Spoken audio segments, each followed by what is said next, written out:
SmackDown started off tonight with Bray Wyatt, and after last week's shenanigans, the WWE camera crew were a lot smarter and didn't get into the ring with Bray. But it wasn't long before LA Knight would actually interrupt Bray, and I've got to point out, the heel heat for LA Knight is brilliant. This is why this feud is going on. This is why LA Knight is being put against Bray. He's established, man. The guy's a star. We got the face-to-face. We got the tease for LA Knight sort of challenging Bray for the Royal Rumble, which looks like that's going to happen. But it didn't take long before Uncle Howdy would interrupt with images we've seen before, except this one, which I actually think the last time we saw it was during the Edge vignettes that we had earlier on this year. Rather interesting.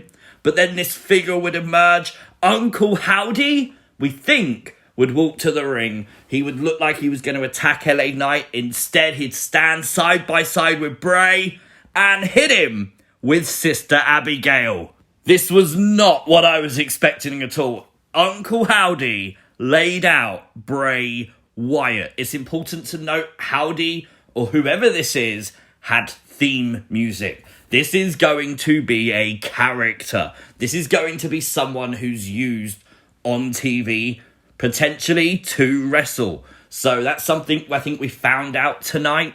Very interesting indeed. But obviously a lot of people now are focusing on who is this person? Is this who is under the mask? Is it actually Bo Dallas, Taylor Rotunda, Bray's actual brother? I think it might be. My guess, though, is Vincent. Of course, Vincent has been seen at NXT. And if you go and watch some of his entrances, that walk, it's a mirror image. But look at this. This is interesting, okay? Look at this picture. This picture shows that this is a whole new mask. You can see the bottom of it's all, gone. You can see the beard. This is really interesting. If this is Uncle Howdy, there's a new mask for Uncle Howdy.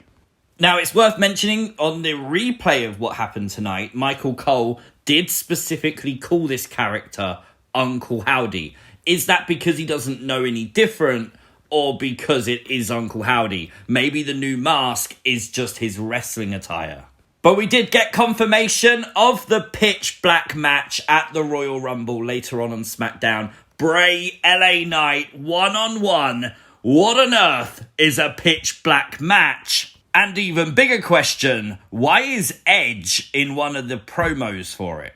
Now, if you may have noticed, Bray's fingers were taped up tonight when he cut that promo on SmackDown. He actually confirmed to fans last night that he broke his fingers in matches with Jinder Mahal at the live event for the WWE Holiday Tour.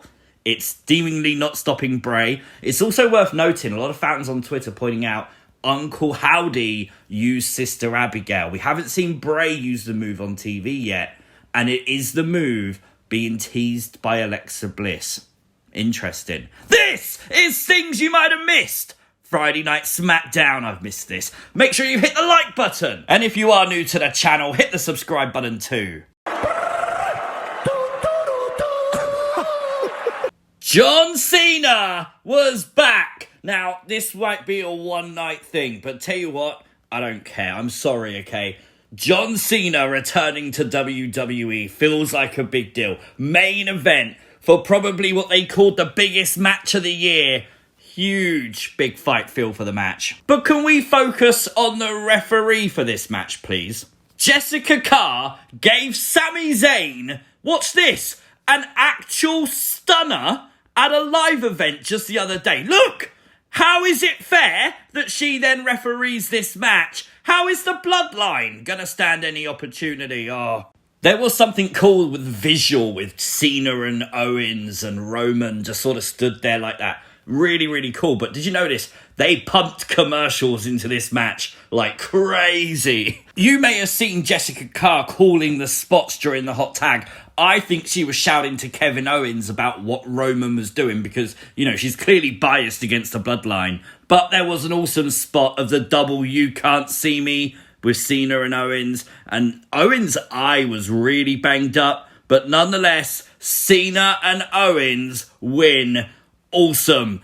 I can't wait for CENA to come back again. I love it, okay? Ronda Rousey defeated Raquel Rodriguez tonight to retain the SmackDown Women's Championship. And then we got the return of Charlotte Flair. New theme song and all for Charlotte. Charlotte would come to the ring, challenge Ronda Rousey for tonight. It has to be noted that Shayna Baszler was trying to talk Ronda out of this. She was saying you've already wrestled. She was telling her it was a bad idea. And she was right, because the Queen regained her throne as Charlotte Flair won the SmackDown Women's Championship. 14-time world champion Charlotte Flair. It was almost as if she cashed in the imaginary Money in the Bank briefcase. Very interesting way to do it. But I will give them credit because there was no rumours about this. There was no spoilers for this. No one anticipated this happening like this tonight. And obviously today, everyone's been talking about Ronda versus Rhea for WrestleMania. Is Ronda now even going to be the champion? Everything changes because Charlotte Flair is now SmackDown Women's Champion. And that is not what we predicted going into 2023, was it? We had a really cool match between Sheamus and Solo. You could almost say this match was a banger. And it was a fun one, to be fair. Of course, things broke down at the end. The Bloodline beat down Sheamus. It looked like Solo was going to back that thing up. And no, Drew McIntyre is back. Drew would come out, make the save, clear the ring of the Bloodline entirely, and he would stand with the Brawling Brutes. Are we going to get like a 4-on-4 with them and the Bloodline now? A fun backstage segment saw something we don't usually see from WWE, okay? Lots of the SmackDown locker room was in there with Hit Row talking about this. Top Dolla's botch from a couple of weeks ago on SmackDown. And of course he botched the suicide dive. Madcap Moss called him Flop Dolla. But when it was Ricochet's turn, he mocked Top Dolla, said about it's not easy. Top Dolla pushed him and he was angry. Is this the start of a heel turn for Hit Row?